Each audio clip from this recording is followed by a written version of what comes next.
Hello and welcome back to the Sussex Cannabis Advisory. I'm Michael Edwards, Director of Digital and Creative Services here at Sussex Strategy Group, and I'm joined by Brian Zeiler-Kligman, Senior Associate here at Sussex Strategy Group. And Hello. We're excited to be here. It's an exciting day today. Cannabis is now legalized.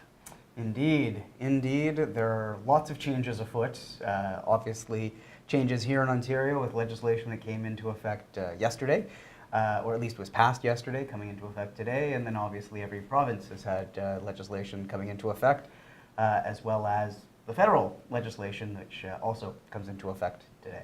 So if you're keeping up with us, it's been a busy day. You'll see we have another episode that we had taped with Drake Sutton-Shear, CEO and founder of Prohibited Media, now a partner of Sussex Strategy Groups. And if you've been on our website today, you'll see that we've launched our cannabis practice. I guess officially launched our cannabis practice. Mm-hmm. We've obviously been working very extensively in the space for some time with a number of different clients, but we haven't had that splash into the marketplace to show that. Well, you know, we are original thinkers here at Sussex Strategy Group, and so what better day to pick than October 17th to officially launch our cannabis practice. But it's a very exciting time, and I think it's particularly exciting being professionals in this field because it is kind of rare. Well, it is rare. Yeah. Excuse me, to have a completely new industry launch kind of in a day. And I know we're not, you know, there's been quite a lead up, obviously, to this day when we look at the history of cannabis and we look at the medical program here in Canada. But today, it does feel a little bit different, I think.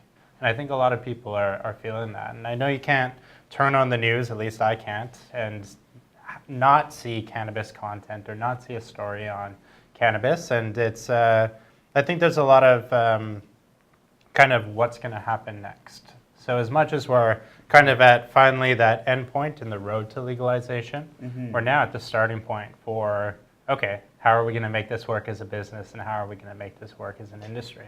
Well, and not only that, I mean, it's so I know in a few moments we're going to talk about the Ontario legislation that got introduced subsequent to our first episode and then passed, as mentioned yesterday. But that's, as you said, the starting point. And you know, we're going to see, as anyone who's been experienced in the alcohol sector or the gaming sector is aware as well, this is just a continual regulatory process. It's a highly regulated sector. Every single piece of that sector is going to continually be subject to regulators. It's going to continually be subject to tweaking, and there's lots of different pieces coming to the puzzle. Not only that, but then to mention all of the ancillary businesses and services that are associated with cannabis that are going to have some role to play as well and are going to face some level of regulation, some more, some less. Within all of this. So Brian, for those who maybe haven't watched too many of our past episodes here at Sussex, just want to remind everyone that you're both a lawyer and you have a background in the alcohol industry. That's right. How's your prior experience translating to what you're seeing now working with cannabis clients at this point in time in this place in Canada? Well, I mean, it's really an interesting space, given that you know, cannabis obviously has immediately fallen into another one of these vice industry categories. It is a highly regulated sector, as alcohol is, but certainly, you know, banking is financial services is viewed as a highly regulated sector as well. You know, transportation, rail transportation is viewed as a highly regulated sector. Yeah. So they're not the only ones that are out there, but certainly there's unique flavors there. And you know, I work as a senior associate on provincial regulatory and legislative issues, but ultimately came to this, as you said, with the legal background, but also in the alcohol sector. And so for cannabis, we're seeing first and foremost for those who are directly in the field, so like the licensed producers or those associated with them, really compliance and just understanding what they can and cannot do. That's kind of going to be table stakes, and it's got to be table stakes for the next period going forward, not only because they're going to have to deal with a variety of legislators and regulators, mostly provincially based in terms of those liquor regulators, who are now going to be liquor and cannabis regulators, that I've certainly dealt with in in the alcohol sector, but also just the fact that there is a very significant desire to make sure that there is compliance within this sector. And while leading up to October 17th, on the marketing side, as an example, we saw a lot of, say, questionable or just pushing the line tactics that were taking place by a lot of those licensed producers. Part of that was because the legislation that said you could not do this was introduced, but it wasn't in force. Well, now it's in force. And so there's a lot of different things that people are going to have to be aware of and make sure that they're on the right side of the law, because otherwise, or at least the right side of the regulations, so that they make sure that they're not running into penalties, they're not running into fines, and certainly they're not running into things that might cause their license to be under question. For sure, and I think that is the challenge going forward, frankly, I feel. Like, I mean, when you look at the Cannabis Act and you look at parts of it, there's clarity, but there's not clarity, right? Like, I mean, so for example, I sit on the Canadian Marketing Association's Cannabis Working Group, and a lot of the work we're doing right now is around trying to decipher the Cannabis Act and bring that into real terms that make sense for advertisers and marketers around the do's and the don'ts of marketing. And that's kind of that's a challenging thing to navigate a little bit, because you're really hitting constraints very quickly in terms of what you can and cannot do. And sometimes those constraints, I feel, are very, very kind of pushed against things that are almost requirements in this day and age to launch a business and to be successful in business. So if you have a chance to watch my episode with Drake from Prohibited, we talk a lot about the marketing of cannabis to consumers and these kind of new ways of going about marketing to get in front of audiences. And I feel a lot of that is because you can't just go out there and buy a TV ad the way Budweiser can, but you kind of want, or you wish you could. Well, no, but even with that, so asking about my experience with the alcohol sector as an example. So, I worked on recycling initiatives, particularly with respect to the alcohol sector, as well as other components. But the recycling was after the fact of alcohol. It was with respect to empty bottles, so we're not actually even dealing with alcohol. And yet, with respect to that, there were significant concerns within the industry and within individual companies about promoting things like recycling programs that were in schools. And that was really to stay on side with respect to not marketing to underage consumers component.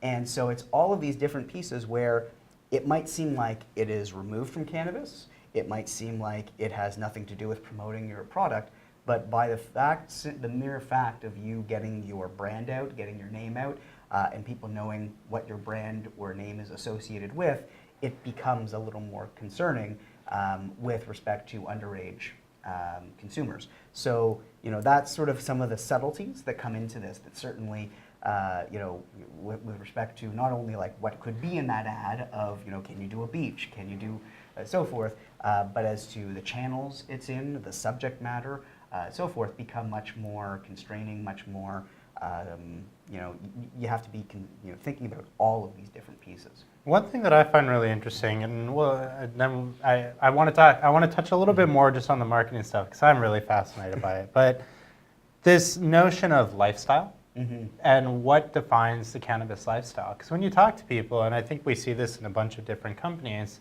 the way they are attempting to define their brand as a point of distinction from competitors is very different. You have some brands that are taking, everyone loves to use the Cheech and Chong example, but you do have some brands that are taking more of that traditional, stereotypical cannabis user and making that more of a persona or archetype of who their brand is attempting to identify with and connect. And you have a lot of people that are looking at active lifestyle, they're looking at older demographics, they're looking outside that kind of core millennial demographic that you may associate with cannabis, rightly or wrongly. So you have that broadening, but where are the boundaries, I guess, of lifestyle, and what's the meat and bones of just getting your product to market and direct to consumer? So I think that it's a very interesting space for that reason. But when we look at regulation, you talk about the regulatory environment and landscape. Do you think that this is like a kind of a one and done deal? We have the legislation, we have the Cannabis Act, we have the provinces putting forward legislation. That's it. Now we got to live through this framework, and for better or for worse, or is there going to be flexibility here moving forward? Well, I don't know so much about flexibility, but certainly there's going to be continually be tweaking. There's continually going to be reviews and so forth. I mean, even in Ontario, the legislation itself explicitly has a review called for within it. Now, that's a best practice, generally speaking, with legislation, but it doesn't always end up happening. And so the fact that there is very explicitly an expectation that within a short time frame, a relatively short time frame, there's going to be a full review of the legislation and determining, are we changing any of this? That's just one indication, and that's just Ontario. I think you're going to see, based on my experience in other places, you're going to see that's the legislative level. At the regulatory level and the policy level, there's going to be continual tweaks. There's going to be continual things that are going to emerge that aren't even on the front pages or the back pages at this point of people's understandings. Things like getting into minimum pricing and how do you determine pricing. Things like the marketing components, and as well as what kind of areas are go, no go with respect to partnerships or other activities that you're undertaking as a company. So there is still definitely lots that's going to be figured out with this, and even the stuff that's already set, it's going to continually be reviewed, it's going to continually be reconsidered, and if there is an assessment that their need is there to change things, that's going to happen. That being said, I don't expect, and I don't think anyone expects, that this is going to be repealed. I don't think we're going to go back to prohibition, but I think we're going to see continual tweaking of the legal regime that exists. So what are some of the focus, what's the focus and what are some of the interest points that our clients have who you're working with currently? Mm-hmm. And I'm not even saying necessarily cannabis clients, just clients in general. Are you hearing a lot about cannabis from them? Well, yeah, certainly, from a legislative and regulatory standpoint. So let's start talking on the Ontario legislation that just passed, because that became a very significant focus for a lot of people. Obviously, it was a focus when we spoke the last time. Yep. It was all speculation. Since then, we've seen the legislation that came out. It clarified not only the retail regime, and that that would be private storefronts with the online component being government owned, but also specified that OCS, the Ontario Cannabis Store, is frankly explicitly not allowed to operate any storefronts. So that's one component. We have some clarification, not full clarification, with respect to how much concentration within the marketplace there's going to be allowed for retailers. So there's no cap on the number of licenses for cannabis retail storefronts that will be allowed. However, there's an application process which is going to start soon with the Alcohol and Gaming Commission of Ontario. There's going to take, once those applications are in, it's going to take a certain amount of time to review them. They're going to be very extensive. If anyone's looked at the Alberta application process, which is probably sort of one of the more robust ones that's out there for private retailers, it's a 70-plus page application. Mm-hmm. There's financial statements that have to be attached to this. There's is that per store or? That's per store. Wow. Okay. So you've got a very extensive application process, but then that's just step one. Step two is authorization with respect to the specific location that you want to get. Plus, also here in Ontario, we've also got a manager license. So the person in your store who is going to be responsible for the purchase of cannabis for the store from the OCS, the person who is in charge of hiring and firing employees, all those sorts of things, all if that's more than one person, they're all going to need licenses. So there's a lot of licensing that's going to take place, which you're going to see this huge glut of applications coming in once that's ready. There's April 1st, 2019, or at least April 2019, which is when the government expects storefronts to be operational. Mm-hmm. And there's a requirement that if you get a license and you get an authorization for a particular location, it has to be operational within 1 year of when you get that authorization. So there are a number of different components to that. Certainly from our perspective with respect to clients, there's been a lot of interest on the retail front. There's been a lot of interest in a lot of really innovative ways. I mean, we've seen, part of the reason why perhaps the move to the private sector was a good idea is that you do see a lot of innovation coming into this space, and you're going to continue to see a lot of innovation, whether it's really redefining what we mean by a storefront, not necessarily the hot dog cart going around like that or anything, but something that can be more flexible, more mobile, and service locations that are more difficult to service by traditional bricks and mortar retail. We've seen those coming out of the woodwork. We've seen a number of different larger alcohol retailers who are coming out of the woodwork. So there's all sorts of retailers beyond the fact of just people who have had success in retail looking to then get into the cannabis. So that's an interesting point, and I may be veering a little off topic here, but do you think when you look at alcohol retailers outside of Ontario, do you think that they're looking at cannabis and saying, okay, private retail in the cannabis space, maybe the next step then is private retail for alcohol? Like, is this a good testing ground? If I'm an American company, or I'm a company in another province that operates liquor stores, is this, I'm going to get in with this government here because there's a larger pie out there that maybe this is a precursor to? Well, certainly there's already a lot of activity on that front. Yeah. There's already some registered lobbyists acting for a number of those companies out there. So the answer is yes. That is definitely the testing ground with respect to private retail on cannabis. Almost certainly is going to look at what it might look like on the alcohol side. And do you think that's a fair test? I mean, given the uncertainty, given the unknowns in cannabis, are we setting companies up to be successful? So I think my personal opinion is I welcome private retail in Ontario. I think it's great. I think it's the right way to go. And I think we're seeing the excitement around the industry largely in part of having that, right? Like, we're seeing a lot more activity. We're seeing a lot more entrepreneurial activity, a lot more interest. And of course, it's great for business because it's more things for us to be doing. Well, and certainly it's good for it's good for the Treasury. Yeah. Because we're at this point, there's obviously a cost associated for putting in your application fee, but now as a province, we're not necessarily taking on the cost of retailing it. We're turning that to the private sector as well. We're taxing it as we should, but we're hopefully allowing a larger net gain to the Treasury as a result. So given all this, do you think it's a fair test for private retail, have a controlled substance? Yes and no. I think it's certainly a fair question.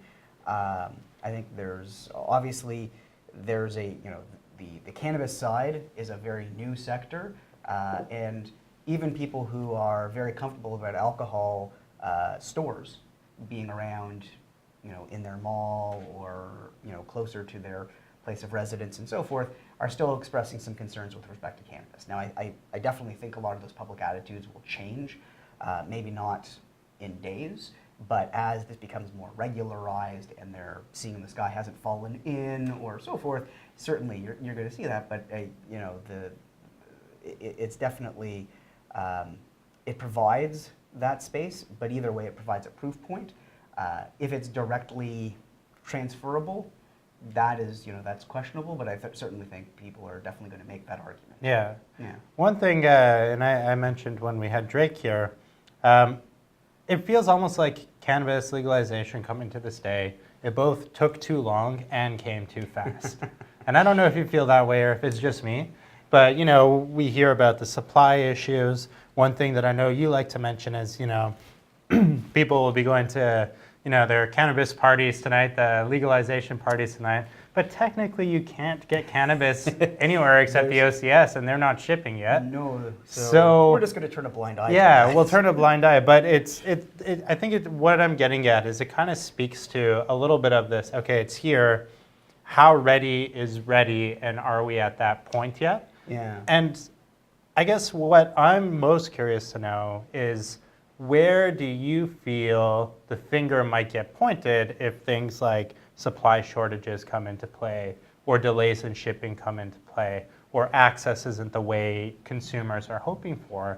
Because it's a big gambit to go to a market of, let's say, 8 million, 10 million potential cannabis users in Canada, whatever you look at the demographics and what have you, and say, okay, on this day, at this time, cannabis is now legal, but And here only are all certain of the forms- issues. and only certain forms Yeah, of it. and here are all of the issues getting that product. You might have to wait a little bit, you have to go online, you can only get this, there's only this supply, there's only that strain, et cetera, et cetera, et cetera. Well, How are LPs going to vote?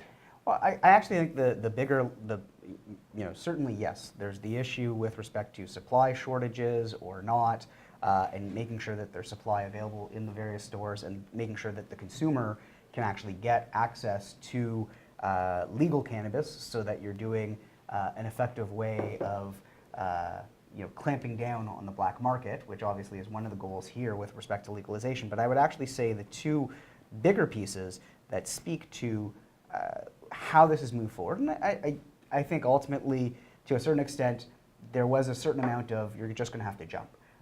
No matter what you do, there was going to be certain folks who were always going to say this wasn't ready or this wasn't ready in time or so forth. And certainly getting a date solidified minds and moved people in a particular direction and so forth. But two of the things I think we're seeing from non-LPs, from other companies, is certainly one, just greater concerns with respect to HR policies or figuring out how does this work in the workplace. To a certain extent, I find this, I kind of chuckle at some of this stuff because it's, the expectation that like we've had alcohol for all this time and we don't seem to be terribly concerned that everyone's going to show up drunk on Tuesday. Yeah. But now apparently we're all concerned that everyone is going to smoke up first thing in the morning, every morning. And what's that going to mean for the workplace? So I think there's a certain amount of like reality that has to sit in on this, but also I think there is the reality for a lot of employers out there that they haven't necessarily had explicit alcohol policies in place, and that they're now needing to do that because they're needing to address both the alcohol and the cannabis side of things. So there's a lot of HR issues in just sort of managing this in the workplace. And then the other part, and this was even actually highlighted by Premier Ford today when he spoke with the Association of Provincial Police, is the fact that we've got some roadside testing equipment out there. There's questions about whether or not it's a good piece of equipment, and there's not really certainty with respect to how well we can manage that part. So there's definitely a space for more technology to be able to better detect impairment, and that still needs to get out to market. That's a big piece. And that do you think the onus is going to fall then on private retailers and cannabis companies to do more of the education and awareness? I mean, I think it's something like 800 or so police officers who have been trained using the technology, the roadside technology, or across Canada, and we're talking about approximately 70,000 police officers across the country. So when you look at those numbers, like, it's not, but at the same time, you look at the flip side, how long have people been smoking and consuming cannabis, and where's the priority? Yeah, well, and I think I've certainly spoken about this with you, I've spoken about this with others, but there is a certain amount of corporate social responsibility, sustainability focus that needs to come within the cannabis sector. Certainly with everything that I'm seeing, that is coming. It was a big push to get to the day. There's going to continually be course adjustments and so forth as they move forward. This is one of those, and I don't think it's a course adjustment, I think it's sort of a corporate adjustment for a number of these folks. But you look at the alcohol companies, and there's different approaches with respect to the spirits industry, with respect to the wine industry, with respect to the beer industry in terms of how they approach this. But there is almost exclusively with respect to alcohol about that there's responsible use guidelines, that there's an encouragement to use responsibly, and so forth. We haven't seen that yet. I mean, it's not to say that it's missing with respect to the cannabis companies, but certainly that's one of the biggest pieces for a lot of people who aren't necessarily regular users or are interested in using but don't know about it and so forth, that they need to understand, okay, what is a lot, what is not so much, and how is it going to affect you, Yeah. and what can be done, and what's responsibly using it. And really, I think that there is obviously public education that's coming forward from the government, oftentimes in conjunction with, say, Mad Canada or so forth.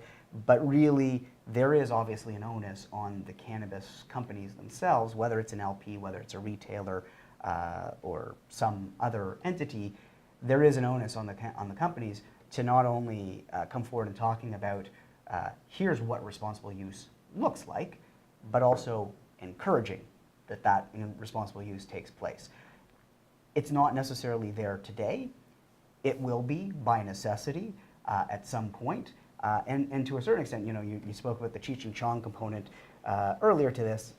That really, from the industry perspective, getting to the fact that this is a business. It's now a legal business. It's part of this. It's part of the the solar system of business that's out there. That was a really bad metaphor. But in any event, that it's what's out there. My wife is a high school teacher who works with special education children, and I can tell you that the fact that they can now encourage students to be moving towards figuring out, becoming a master grower for cannabis as a legitimate profession is a very big thing in high schools. These are just the small changes that we're seeing, and so this is part of it. That business will mature. I also think you're going to see that the businesses that succeed, the businesses that do mature, are the ones who are more focused on that this is a business and it's a mature business and it needs to act that way, as opposed to those who are really excited by showing Cheech and Chong films. I would agree with that, and I would think that in the weeks and months to follow, I think we'll see a lot more perspective on cannabis. Obviously, it's the issue everyone wants to talk about. It's a big deal. People are concerned, right? How is it going to affect me?